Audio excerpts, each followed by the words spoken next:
नमस्कार विद्यार्थी मित्रांनो, स्वागत आहे तुमचं आपल्या यूट्यूब चॅनलवर। आज या व्हिडिओमध्ये आपण बाळासाहेब शिंदे सरांच्या परिपूर्ण मराठी व्याकरण या पुस्तकातील मराठी वर्णमाला, शब्दांच्या जाती, समानार्थी शब्द, विरुद्धार्थी शब्द, वाक्यप्रचार, म्हण ओळखा आणि शुद्ध अशुद्ध शब्द यांवर आधारित 25 प्रश्न पाहणार आहोत। त्यामुळे व्हिडिओ नक्की शेवटपर्यंत पहा आणि व्हिडिओ आवडल्यास चॅनलला लाईक, शेअर आणि सबस्क्राईब करायला विसरू नका। तर चला आपला पहिला प्रश्न पाहूया। प्रश्न क्रमांक 1 आहे, खालीलपैकी सजातीय स्वरांची जोडी सांगायची आहे आणि या प्रश्नाचं उत्तर आहे ऑप्शन 4, ऱ्स्व ई आणि दीर्घ ई ही काय आहे, सजातीय स्वरांची जोडी आहे। आता तुम्हाला मराठी व्याकरणामध्ये यावर तुम्हाला एक प्रश्न असतो, सजातीय स्वरांची जोडी किंवा विजातीय स्वरांची जोडी विचारली जाते। तर सजातीय स्वर म्हणजे काय, तर तो स्वर ऱ्स्व किंवा दीर्घ स्वरूपात जर पुन्हा आला तर त्याला आपण सजातीय स्वरांची जोडी म्हणतो। तर या ठिकाणी आपण आणखीन काही जोड्या घेतलेल्या आहेत, तर त्याही पाहूया। ऱ्स्व अ आणि दीर्घ आ हे काय झालेलं आहे, ही देखील एक सजातीय स्वरांची जोडी आहे। त्याच्यानंतर आपल्या ऑप्शनमध्ये जे उत्तर आहे ऱ्स्व ई आणि दीर्घ ई ही देखील सजातीय स्वरांची जोडी आहे। त्याच्यानंतर ऱ्स्व उ आणि दीर्घ उ ही देखील सजातीय स्वरांची जोडी आहे। सजातीय स्वर म्हणजेच काय, तर तोच स्वर ऱ्स्व किंवा दीर्घ स्वरूपात पुन्हा आल्यास त्याला आपण सजातीय स्वरांची जोडी असं म्हणतो। तर असं दीर्घ दीर्घ दीर्घ पण येऊ शकते किंवा ऱ्स्व ऱ्स्व पण येऊ शकतो, त्यांना पण आपण सजातीय स्वरांची जोडीच म्हणतो। आता या ठिकाणी दीर्घ दीर्घ आ किंवा ऱ्स्व ऱ्स्व आ आलं तर यांना पण आपण सजातीय स्वरच म्हणणार आहे। पण या ठिकाणी जर असं आलं अ आणि ई आलं तर हे काय झालं, तर हे विजातीय स्वर झालं, म्हणजे दोन वेगवेगळे स्वर एकत्र आले तर यांना काय म्हणणार आपण, विजातीय स्वर। आणि जर तेच स्वर ऱ्स्व किंवा दीर्घ स्वरूपात जर एका जोडीमध्ये आलं तर त्यांना आपण सजातीय स्वर म्हणणार आहे। पुढचा प्रश्न पाहूया। प्रश्न क्रमांक 2 आहे, देवालय, हिमालय हे शब्द कोणत्या संधीची उदाहरण आहेत, तर हे शब्द ऑप्शन 2 स्वरसंधीचे उदाहरण आहेत। आता स्वरसंधी कशाला म्हणायचे पहा, एकमेकांशेजारी येणारे वर्ण जर स्वर असतील तर त्यांना आपण काय म्हणतो, स्वरसंधी असं म्हणतो। परत एकदा पहा, एकमेकांशेजारी येणारे वर्ण जर स्वर असतील तर त्यांना आपण स्वरसंधी असं म्हणतो। तर दोन स्वर म्हणजे अ आणि आ हे काय, ऱ्स्व अ आणि दीर्घ आ या ठिकाणी काय झालेलं आहे, एकत्र आलेले आहेत, म्हणजे दोन स्वर एकत्र आल्यानंतर काय झालेलं आहे, एक दीर्घ स्वर तयार झालेला आहे। या ठिकाणी दोन स्वर एकत्र आल्यानंतर एक दीर्घ स्वर तयार झालेला आहे, तर ही संधी कसली आहे, स्वरसंधी आहे।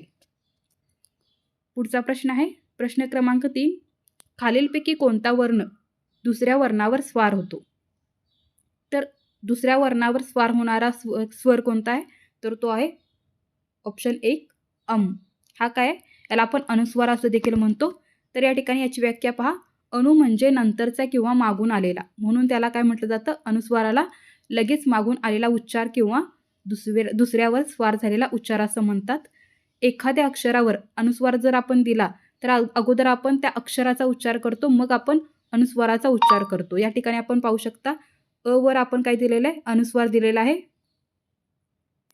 अ वर अनुस्वार दिलेला आहे, म्हणजे पहिल्यांदा कशाचा उच्चार करणार आहे, अ चा उच्चार करणार, त्याच्यानंतर आपण अनुस्वाराचा उच्चार करणार अशा प्रकारे। म्हणजे या अमलाच काय म्हटलं जातं, दुसऱ्यावर स्वार होणारा वर्ण किंवा अनुस्वार किंवा लगेच मागून आलेला उच्चार, अशा प्रकारे याचा आपण उल्लेख केला जातो आणि याच्यावर तुम्हाला प्रश्न विचारला जातो। प्रश्न क्रमांक 4 पहा, खूप घाबरणे या अर्थाचा वाक्यप्रचार ओळखायचा आहे। तर खूप घाबरणे म्हणजेच काय, ऑप्शन ए बरोबर आहे, धाबे दणाणणे। आता याचा वाक्यात उपयोग बघा, समोर वाघ पाहून राजूचे धाबे दणाणले। तर अशा प्रकारे खूप घाबरणे म्हणजेच काय, तर त्याचे धाबे दणाणणे असा त्याचा अर्थ होतो। ऑप्शन ए आपलं बरोबर आहे। प्रश्न क्रमांक 5, पुढील नामाचा प्रकार ओळखायचा आहे।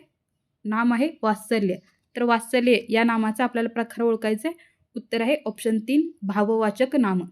आता या भाववाचक नामाला आपण धर्मवाचक नाम असं देखील म्हणतो। याची व्याख्या पहा, ज्याला स्पर्श करता येत नाही, चव घेता येत नाही, डोळ्यांनी पाहता येत नाही, अशा कल्पनेने मानलेल्या गुण, अवस्था, कृती यांच्या नावांना काय म्हटलं जातं, भाववाचक नाम असं म्हणतात। हे घटक आपण वास्तविक स्वरूपात किंवा वस्तू स्वरूपात दाखवता येत नाहीत। भाववाचक नाम हे विशेषतः काय असतं, तर नाम, विशेषण, धातू यांच्यापासून भाववाचक नामेही तयार केली जाऊ शकतात। उत्तर आहे आपलं ऑप्शन 3 भाववाचक नाम। प्रश्न क्रमांक 6 पहा, खालील दिलेल्या शब्दांपैकी विशेष नाम कोणतं ते सांगायचं आहे. तर या ठिकाणी विशेष नाम आहे ऑप्शन 4 श्रीलंका. आता या ठिकाणी विशेष नामाचे आपण पहिल्यांदा वाक्य पाहूया. तर विशेष नाम कशाला म्हणायचं? जे नाम एखाद्या विशिष्ट व्यक्तीचं, ठिकाणाचं, प्राण्याचं किंवा वस्तूचं नाव दर्शवतं त्याला काय म्हटलं जातं? विशेष नाम म्हटलं जातं. उदाहरण आपण घेतलेले आहेत गंगा, मुंबई, भारत आणि श्रीलंका. आता या ठिकाणी श्रीलंका हे काय आहे? एका ठिकाणाचं किंवा एका देशाचं नाव दाखवतं. देश हा काय झालेला आहे? तर सामान्य नाम आहे आणि त्या देशाचं नाव घेतल्यानंतर ते काय होतं? विशेष नाम होतं. या ठिकाणी आपण सामान्य नामाची देखील व्याख्या पाहूया. जे नाम अनेक प्राण्यांना किंवा वस्तूंना लागू होते पण त्यात विशिष्ट उल्लेख नसतो तेव्हा ते काय असतं? सामान्य नाम असतं. या ठिकाणी पहा उदाहरणार्थ नदी, शहर, देश, गाय, दिशा हे काय आहेत? तर सामान्य नाम आहेत. पण आपण एखाद्या नदीचं नाव घेतलं तर ते कोणतं होतं? विशेष नाम होतं. तर आपलं उत्तर आहे ऑप्शन 4. पुढचा प्रश्न पाहूया. प्रश्न क्रमांक 7. नपुंसकलिंगी शब्द ओळखायचा या ठिकाणी. तर नपुंसकलिंगी कोणता असणार आहे? ऑप्शन 2 बरोबर असणार आहे सागवान. हा काय नपुंसकलिंगी शब्द आहे. तर मराठी व्याकरणात लिंग ओळखण्यासाठी आपण तो, ती आणि ते या सर्वनामांचा वापर करतो. या ठिकाणी बघा या ऑप्शनमध्ये आपल्याला काय आहे? ते सागवान हे काय झालेलं आहे? नपुंसकलिंगी झालेलं आहे. तो राग पुल्लिंगी, तो डाग पुल्लिंगी आणि ती आग स्त्रीलिंगी. म्हणून आपलं उत्तर काय येणार आहे? ऑप्शन 2 बरोबर असणार आहे. प्रश्न क्रमांक 8 पहा. क्ष व ज्ञ या वर्णांना वर्णमालेत स्थान कोणी दिलेलं आहे? तर ते दिलेलं आहे ऑप्शन 3 सबनीस यांनी. आता क्ष आणि ज्ञ याचा जर आपण अशा प्रकारे पाय मोडला तर यांना आपण संयुक्त व्यंजने म्हणतो आणि जर आपण त्यांचा पाय मोडला नाही तर आपण त्यांना जोडाक्षर असं मानायचं आहे. जर पाय मोडला तर संयुक्त व्यंजने आणि पाय नाही मोडला तर आपण त्यांना जोडाक्षरे म्हणायचे आहेत. क्ष आणि ज्ञ यांचा मराठी वर्णमालेत समावेश करावा यासाठी मपा सबनीस यांनी म्हणजे विचार मांडलेला होता आणि त्यांनी क्ष आणि ज्ञ यांना मराठी वर्णमालेत स्थान मिळवून दिलेलं आहे. पण जर तुम्हाला असं विचारलं की क्ष आणि ज्ञ यांना वर्णमालेत संयुक्त व्यंजनांना वर्णमालेत स्थान देण्यासाठी कोणी विरोध केलेला होता? तर तो केलेला होता दामले यांनी. तर हे दोन्ही तुम्हाला गोष्टी लक्षात ठेवायचं आहे. स्थान कोणी दिलेलं होतं आणि विरोध कोणी केलेला होता. प्रश्न क्रमांक 9 पहा. खालीलपैकी कोणता विभक्ती प्रत्यय हा फक्त एकाच विभक्तीत येतो? तर या ठिकाणी आपलं उत्तर आहे ऑप्शन 4 त हा विभक्ती प्रत्यय फक्त एकाच विभक्तीत येतो. तो पण कोणत्या विभक्तीत येतो? तर सप्तमी. सप्तमीमध्ये त, इ, आ या ठिकाणी आपण पाहू शकतो.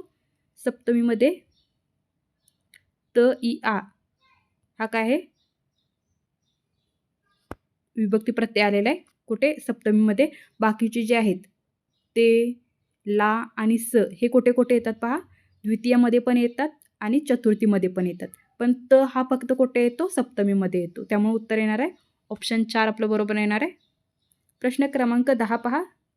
नामाला किंवा सर्वनामाला विभक्तीचे प्रत्यय जोडताना त्याच्या रूपात जो बदल करावा लागतो त्याला काय म्हणतात?